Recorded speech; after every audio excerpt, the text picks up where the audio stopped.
In the reference of landfills, okay, maybe you don't have to pay for it now, but in 20 years when they're full, you're still going to end up paying for it. So why push that responsibility onto someone else? But don't you think the citizens have a right to decide if they want to go along with this? I don't think that citizens have the right to be wasteful more than someone else.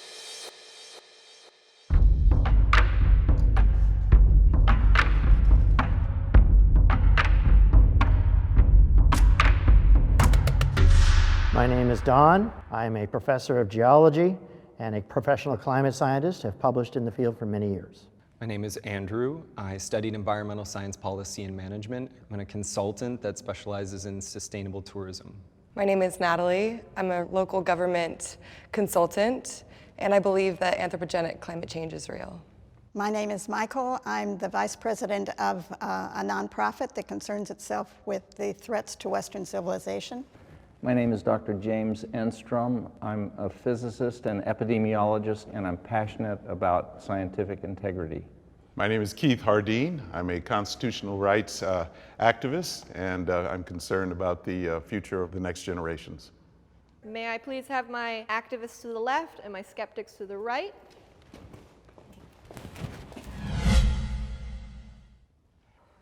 I believe global warming should be our #1 concern. There's obviously a lot of issues that our politicians deal with and that as a society we can care about, but if our Earth is moving in a direction to where our species cannot survive, then homelessness, then all of the other issues that are out there are going to be irrelevant because we won't have a place to live. I agree that there are many issues that are important at the local level, and we are not doing a great job with a lot of things, but things like extreme droughts and extreme heat waves and devastating hurricanes and tornadoes are going to make life harder on us no matter where we come from and no matter what our economic background. Really, if you want to look at it as an issue of health, I don't see why everyone wouldn't be concerned and everyone wouldn't be participating in ways to reduce the impact of climate change or reverse global warming.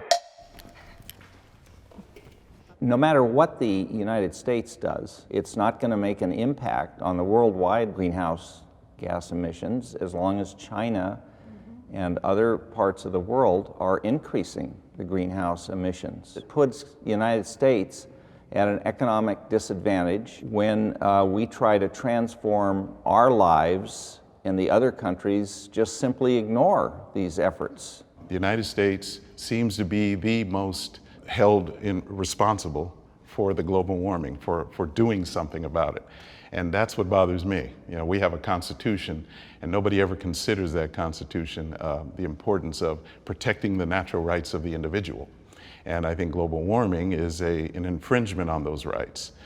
When I say global warming, at least the agenda of the political aspect of it. I think it's time to change how we live. I really do, which we have seen how changing our habits, changing the resources that we use and what we pump into the air and how we reversed that hole in the ozone, we've seen how it can change and we can change it, but we're going to have to make changes. Well, I don't believe that climate change is our biggest problem because I don't believe that man has anything to do with it. Climate has changed since before man existed on the planet and will continue when man is gone. As a professional climate scientist who's done this for 50 years, I'm afraid you're not correct. The climate evidence is very, very clear. And probably the clearest evidence of all comes from ancient records where we can actually see what the planet was like before humans were involved. This is why climate scientists, 99% on almost every study of climate scientists, shows that we're as unanimous as the scientific community ever gets, and that this evidence is real and that it's happening, and it's happening on every scale, from the ice caps to the ocean.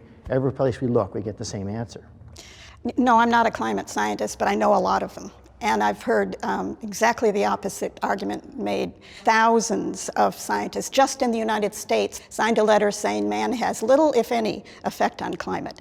So they're all climate scientists, that's the point. Yes, they are. No, actually doing climate research and publishing in it. Yes, they are. I don't believe it. Yes, they are. I know people who have been affected by environmental regulations. Yes. Jeez. Wow, everybody agrees on this one. I have a very good friend. He is a trucker. He was able to be successful and maintain a career for 40 years. He was stopped in that career because of claims that his diesel truck was killing people through the exhaust. There was a program in Los Angeles called the Clean Truck Program that basically put him out of work because he couldn't afford to buy a new truck. So this is the kind of environmental regulation that hurts real people, and especially here in Southern California. I'll say also that many of the people who own homes, they're not allowed to water their lawns. Why? Because of environmental regulation laws, which are suppressing, again, suppressing the natural right to use water. It seems like an underlying issue with you guys is money, power, choice. And I grew up on a farm where there was a lot of regulation. Agriculture is very regulated. And then eventually there was this regulatory thing that came in called the Conservation Reserve Program, where we had to convert a part of our land to prairie. At the time, my dad was very angry because we lost money from that. But that conservation area also created a buffer between the farm fields and the water to capture eroding soil so that it didn't go into the water and decrease the water quality. So I think there's certain regulations that we need to look at more long-term, look at the bigger picture, and although we may be losing money now, we could be earning it greater in the future. We need to look at it a bigger picture. I really like your point about the water and the regulation of water, because I can remember that from a few years ago. And the reason they put that regulation in was because the snowpack wasn't there for that year. It's not like it was a random year where the government just said, start charging people for water. It's because the effect of climate change, one of the aspects of it is that we are not seeing consistent seasons. And I completely agree with a regulation that, limits the amount of water, amount of precious resource that we have to consumers. A regulation a lot of us didn't like when the cost of gas went up here in California and we all had to have catalytic converters, but we've all agreed in this group that we're grateful that the air is clean like it wasn't when I was a kid, and we don't want those laws reversed because we'd be back to the smog we had when I was a kid. So those regulations may not have been great at the time, they may not have made people happy, but we've all learned to live with it, and now we're grateful. I'd like to bring up my concern about China again.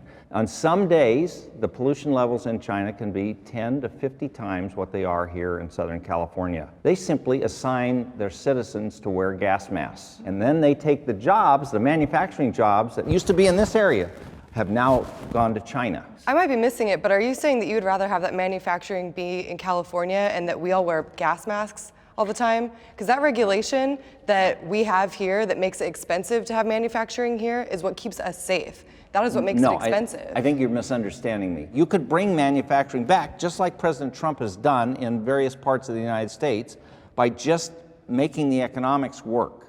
So we can still keep the clean air, but we don't need to keep beating down. Now, some of the regulations now are more severe than they were 50 years ago. And what you need to do is talk to some of these businessmen that are faced with this on a day-to-day basis. An eco-friendly lifestyle is expensive. Yeah.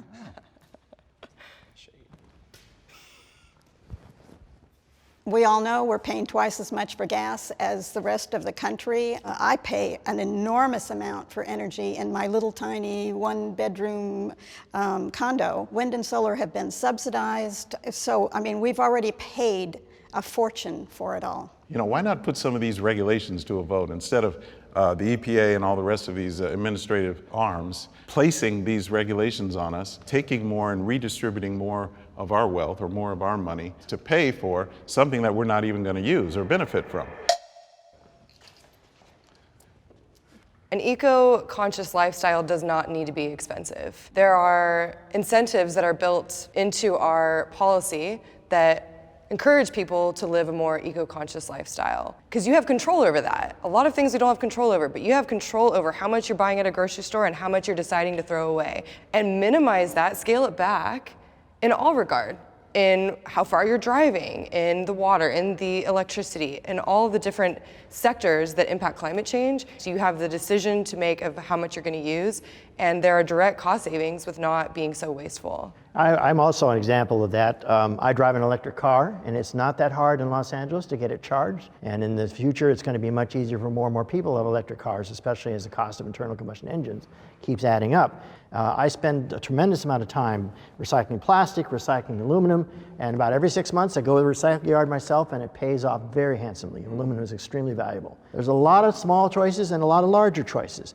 and you can make those choices quite easily. I mean, our entire yard is now all drought-resistant plants. That is your choice. Yeah. But what Yes, you are exactly. talking about is making choices for me. No, you can choose to keep using water, but you're going to pay for it. You can choose to still have your green lawn. No one is coming around and saying you cannot do that, but you are going to pay for it. Look, we can have a middle ground on this. There's a lot of people that believe in these things that are totally separate from the role of climate change. And a lot of these recycling and energy efficiency policies are very good. And I think most people would agree with them, and most of people are trying to adhere to them. I think what we're talking about, again, is the imposition, whether you force people to have drought-resistant lawns or you force people to have solar panels on their roof.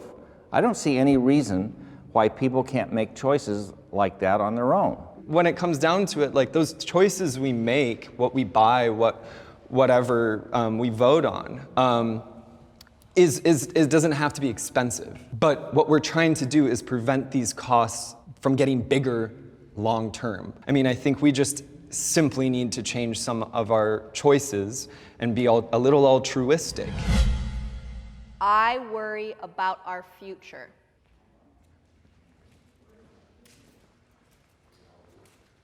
Yes, I definitely worry about our future. It's something I think about a lot because I watch and because I work with the data from climate science all over the country and all over the world.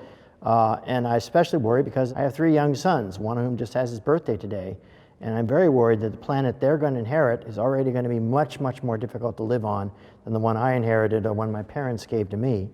The Constitution preamble, the last part of it says, to secure the blessings of liberty to ourselves and our posterity. I'm concerned about them having liberty, having the freedom. Some people think that we don't have the right to choose, how we should live. I mean, because you want to enforce your way of life on others. I have 4 grandsons that I love more than life. I fear for their future that they are going to be living in a socialist country, because this is what this leads to. I don't have a voice in this state at all. I have no voice. I worry about the future because I have 4 nieces, a nephew, and I'd like to have a family of my own someday and have kids. And so I think about the future and how degraded the environment could be, or how the amount of CO2 we're putting into the air and greenhouse gases increases. But I'm hopeful because I found that there are people living in way worse conditions than I am, and they're full of hope because they understand that they have choices, that they can work hard to make a better life for themselves. I don't know about you guys, but at least for me, I'm gonna make choices that improve the environment, improve public health, and leave this place better for the future generations. Hi, Natalie. Hi, everyone. Natalie, why is she? I'm not in fear. I have made the choice to not have children, and I honor that decision, and we all have that choice. And I don't operate from a place of fear. A big question that I don't know if we've addressed today or if we ever will address is who takes responsibility for the impact that we're having, because we know that we have an impact. So I just believe in using our purchasing power, our political power through our vote, through supporting policies that are going to create healthier communities, and basically doing the best that we can so that we can continue to enjoy our environment now and for future generations. Hey, everybody. Nice to meet you. Thank you, Professor. Very interesting Thank to you, hear sir. from you. Very nice. All right. Nice meeting you. Thank Nice you. meeting you. Mother Nature, all right. Nice meeting you. Hey everybody, thank you for watching another episode of Middle Ground. My name is Erin and this is Dan, and we are both Jubilee directors. I think, we obviously have our own beliefs that we carry through our own lives. And then when you are directing an episode of Middle Ground, what's interesting is when you start reaching out to cast members to be in the episode, and you start talking from people who you actually disagree with. I wouldn't say it makes you agree with them always, but you do empathize and listen a lot more. You can't just dismiss it completely. You have to see the human being coming with that opinion. Well, if you guys have any thoughts on what you've learned from Middle Ground, please comment below. Be sure to follow us on Instagram. That's where you're gonna find out a lot more of what's coming up next in our videos, as well as behind the scenes stuff with us. And we'd love to get to know you there. So, see you then.